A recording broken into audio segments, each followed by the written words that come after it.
Di akhir-akhir zaman sahabat dan di awal-awal zaman tabi'in, banyak orang azam, yaitu orang luar Arab, yang berbondong-bondong masuk ke dalam Islam. Seiring berjalannya waktu, mulailah pemerintahan Islam dipegang oleh orang-orang azam. Lalu mereka berinisiatif untuk menerjemahkan buku-buku dari Yunani ke dalam bahasa Arab, sehingga buku-buku tersebut dibaca oleh orang-orang Arab dan perlahan-lahan masuk ke pemikiran-pemikiran filsafat tersebut, meresap ke dalam tubuh umat Islam.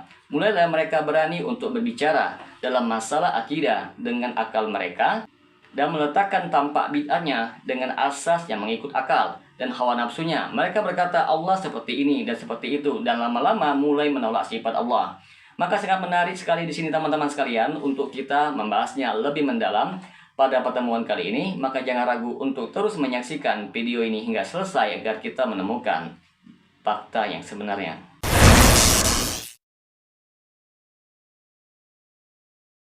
Assalamualaikum warahmatullahi wabarakatuh. Jumpa lagi dengan saya Rio Mulyadi di channel Manhaj Dakwah. Pada episode kali ini kita akan membahas tentang aliran-aliran penolak sifat Allah. Sebagaimana yang telah berlalu sebelumnya, bahwa awalnya muncul Mu'tazilah tidak berbicara dalam permasalahan al-asma wa sifat. Akhirnya mereka terpengaruh pemahaman Jahmiyah, sehingga Mu'tazilah dalam akidah al-asma wa sifat mereka mencocoki Jahmiyah. Karenanya Imam Ahmad menulis sebuah kitab yang berjudul Ar-Radd 'alal Jahmiyah wa Zanadiqah, yang sebenarnya ditujukan kepada kaum Mu'tazilah. Kemudian setelah Mu'tazilah muncul sekte lain yang dinamakan Kulabiyah yang dipelopori oleh Ibnu Kulab. Adapun Ibnu Kulab, beliau adalah Abdullah bin Sa'id bin Kulab Al-Qattan Abu Muhammad Al-Basri, salah seorang ahli kalam di zaman pemerintahan Al-Ma'mun. Di antara karya tulisnya adalah As-Sifat, Khalq Af'al, dan Ar-Radd al-Mu'tazilah. Disebutkan pula bahwa di antara murid-murid beliau adalah Al-Haris Al-Muhasibi dan Daud Az-Zahiri. Diperkirakan wafatnya sebelum tahun 240 Hijriah. Sekte Kulabiyah menetapkan sebagian sifat-sifat Allah, yaitu sifat-sifat Dzatiyah. Selanjutnya muncullah Imam Abul Hasan Al-Asy'ari yang wafat pada tahun 324 Hijriah, yang awalnya membawa pemahaman Mu'tazilah karena berguru dari bapak tirinya Abu Ali Al-Jubai. Lalu Abul Hasan Al-Asy'ari bertemu dengan sebagian penganut mazhab Kulabiyah dan dia berguru kepadanya, sehingga dia melepaskan jubah Mu'tazilahnya setelah menganutnya selama 40 tahun dan menjadi penganut mazhab Kulabiyah.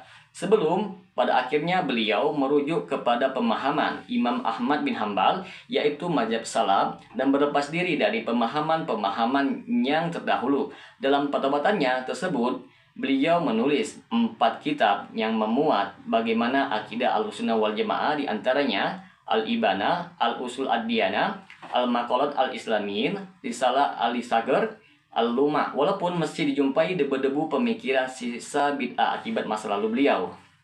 Lalu muncullah kaum Asy'ariyah belakangan yang menyelisih akidah pendiri mereka, yaitu Abul Hasan Al-Asy'ari.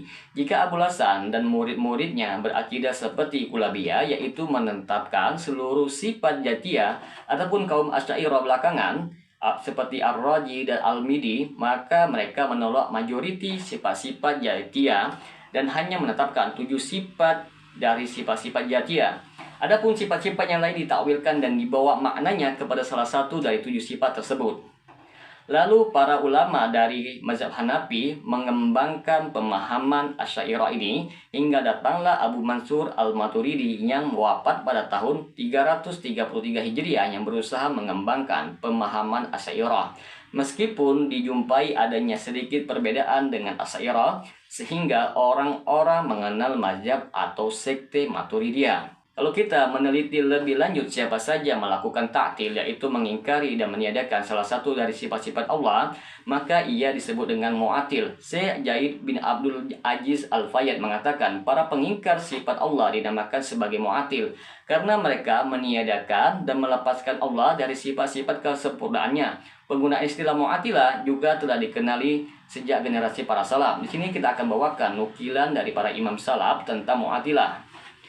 Abu Jur'ah Ar-Razi mengatakan Mu'atilah Nafiyah adalah mereka yang mengingkari sifat-sifat Allah yang ia telah menyifati dirinya dengannya di dalam Al-Quran dan melalui lisan nabinya. Mereka mendustakan dalil-dalil yang sahih yang diriwayatkan dari Nabi Muhammad tentang sifat-sifat Allah dan malah menakwilnya berdasarkan hawa nafsu mereka agar selaras dengan keyakinan mereka yang sesat. Tidak hanya sampai di situ teman-teman sekalian, mereka juga menjuluki orang-orang yang meriwayatkan dan meyakini kandungan dalil-dalil tersebut dengan musabbihah. Siapa saja yang menyifati Allah sesuai dengan apa yang ia sifati di dalam pada dirinya dan sesuai dengan yang disifati oleh Rasulullah tanpa tamsil ataupun tasbih, maka mereka akan menjulukinya dengan julukan musabbihah. Dan julukan musabbihah yang ia berikan kepada mereka adalah bukti bahwa ia seorang mu'atil dan nafi. Demikianlah keterangan para ulama dahulu seperti Abdullah Al-Mubarak dan Waqi bin Arjara.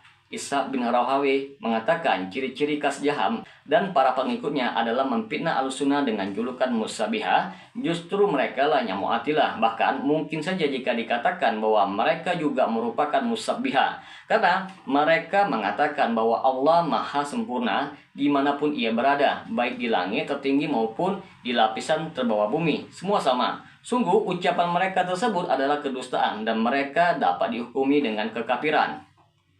Maka teman-teman sekalian, dapat disimpulkan dari penjelasan para salaf bahwa lafaz mu'attil menurut mereka mencakup dua jenis, yaitu pertama, kelompok yang menganut paham at-ta'til secara kulli, yaitu keseluruhan. Ini jelas sekali di mana ucapan dan celaan dari mereka yang utama terarah kepada kelompok Mu'attilah yang mereka jumpai di zaman mereka, yaitu Jahmiyah dan Mu'tazilah. Adapun kelompok yang menganut at-ta'til secara juz'i, yaitu tidak menyeluruh seperti Asy'ariyah dan Maturidiyah, mereka muncul setelah para penganut ta'til kulli. Kedua, kelompok yang menganut paham at-ta'til secara juz'i, tidak menyeluruh.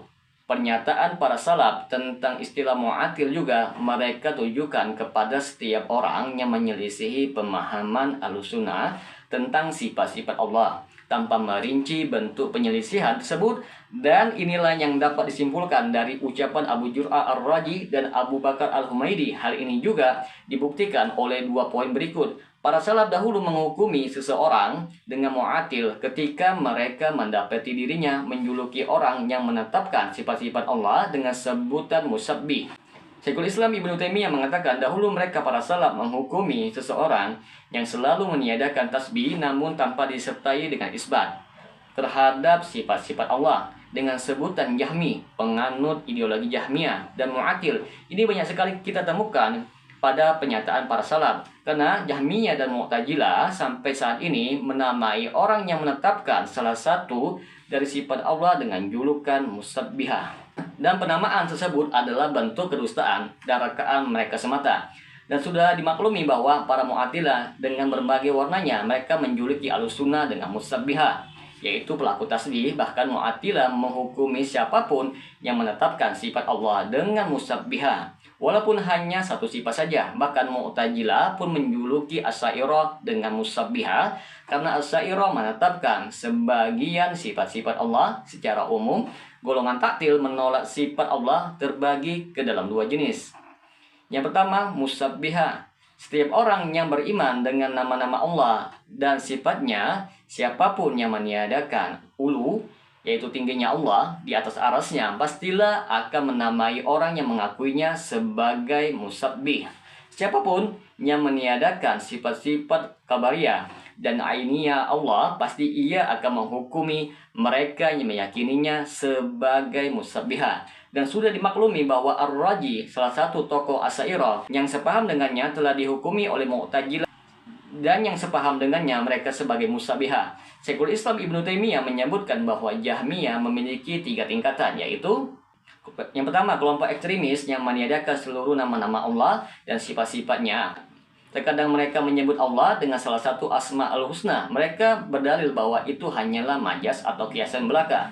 Yang kedua, Jahmiyah dari kalangan Mu'tazilah. Mereka mengakui nama-nama Allah secara umum namun mengingkari sifat-sifatnya. Dan mereka ini adalah yang paling populer dari kalangan Jahmiyah. Yang ketiga, kelompok Sifatiyah yang menetapkan nama-nama Allah dan sifat-sifatnya namun mereka terpengaruh dengan ideologi Jahmiyah. Seperti mereka yang mengakui nama-nama Allah dan sifat-sifatnya secara umum, namun mengingkari dan menakwil sebagian nama-nama Allah dan sifat-sifatnya, baik sifat khabariyah ataupun selainnya. Oleh karena itu, Syekhul Islam Ibnu Taimiyah menamai kitabnya yang membantah Ar-Raji dengan judul Bayan Al-Talbis Al-Jahmiyah, yang artinya menyingkap tipu daya Jahmiyah. Di sini, teman-teman sekalian, kita akan jelaskan apa itu ta'til kulli, yaitu menolak seluruh sifat Allah. Adapun kelompok-kelompok yang menolak seluruh sifat-sifat Allah adalah satu, Jahmiyah. Di antara ketergelinciran kelompok Jahmiyah adalah mereka menolak seluruh sifat Allah dan juga menolak seluruh nama Allah. Mereka melakukan hal tersebut karena mereka berpikir bahwa apabila seseorang menetapkan nama dan sifat Allah, maka dia telah melakukan tasbih, menyerupakan Allah dengan makhluk, karena yang memiliki nama dan sifat Allah adalah makhluk. Yang kedua, Mu'tazilah. Di antara ketergelinciran kelompok Mu'tazilah adalah mereka juga menolak seluruh sifat Allah. Bedanya dengan Jahmiyah, mereka menetapkan seluruh nama Allah, namun nama-nama tersebut tidak punya makna. Adapun ta'til juz'i, yaitu menolak sebagian sifat Allah. Kelompok-kelompok yang menolak sebagian sifat Allah ialah satu, Kulabiyah. Di antara ketergelinciran kelompok Kulabiyah adalah mereka menetapkan seluruh sifat zatiyahnya Allah seperti wajah, tangan, ketinggian, dan seterusnya. Tetapi mereka menolak seluruh sifat fi'liyah Allah dengan alasan tidak menerima sifat hudus, yaitu sesuatu yang baru. Yang kedua, Asy'ariyah. Kelompok Asy'ariyah sendiri terbagi ke dalam kedua golongan, yaitu Mutaqaddimin, yaitu para pendahulu. Mereka akidahnya sama dengan Kulabiyah, yaitu menetapkan sifat zatiyah dan menolak sifat fi'liyah. Yang terakhir, Mutaakhirin, yang itu belakangan. Mereka menolak seluruh sifat Allah kecuali 7 sifat Allah saja, yaitu al-haya, ilmu, irada, sama, basar, kalam, qudrah. Yang kedua, Maturidiyah, sama dengan akidah Asy'ariyah, Mutaakhirin. Hanya saja mereka menambah sifat yang ke-8, yaitu sifat at-takwin, yaitu penciptaan. Semoga dengan sedikit penjelasan ini dapat memberikan manfaat bagi teman-teman sekalian. Dan apabila channel ini dapat memberikan manfaat bagi teman-teman sekalian, silahkan subscribe dan share. Semoga bermanfaat. Assalamualaikum warahmatullahi wabarakatuh.